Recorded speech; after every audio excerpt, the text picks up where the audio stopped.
Hey there, folks. Welcome back to the channel. Today, we're diving into a hot topic in education policy, the ranking system for school maintenance in Alaska. It's a complex issue, but I'm here to break it down for you and share my thoughts. So, buckle up and let's get started. First things first, let's talk about the ranking system itself.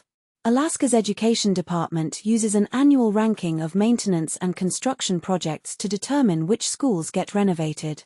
This system is designed to limit political interference and ensure that funding goes to the most urgent projects. But here's the catch: it's not working as intended, especially for small, rural school districts. You see, the ranking process gives priority to districts that can afford detailed surveys and planning experts. This means that smaller districts, which often lack the funds for these assessments, get left behind.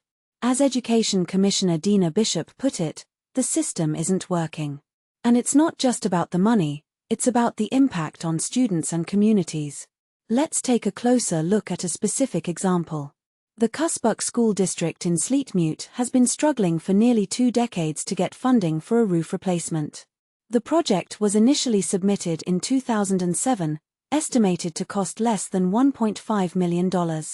But it wasn't until 2025 that the funding was finally awarded. By then, the building had fallen into disrepair, and the roof replacement alone wouldn't solve all the problems. This is a stark reminder of the challenges faced by rural schools. Now, let's shift our focus to the Galena City School District. This district operates the state's largest homeschooling program and receives tens of millions more annually from the state. Interestingly, they completed a comprehensive condition survey, which helped them land near the top of the ranking list in their first year of submission. This survey cost between $200,000 and $300,000, a significant investment for any school district. The contrast between these two districts highlights a deeper issue. As Senator Lyman Hoffman and Senator Bert Stedman pointed out, the ranking system is biased against smaller schools. The Galena project, which received $34 million in state funding, is drowning out other districts with urgent needs. This raises a crucial question: how can we ensure that all schools, regardless of size or location, receive the necessary funding and support? To address this, the Education Department is considering changes to the ranking process. One proposed solution is the use of a funding equalizer, which would award more points to districts that lack the financial resources to advance projects to more developed stages of design. This is a step in the right direction, but it's just one piece of the puzzle. In my opinion, the ranking system needs a complete overhaul.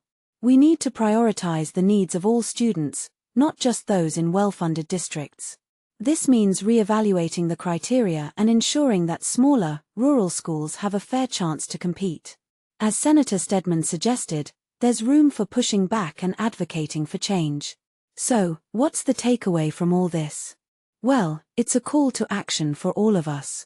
We need to keep pushing for a fair and equitable education system, one that supports all students, regardless of their zip code. Let's make sure that every child in Alaska has access to safe and well-maintained schools. That's all for now, folks.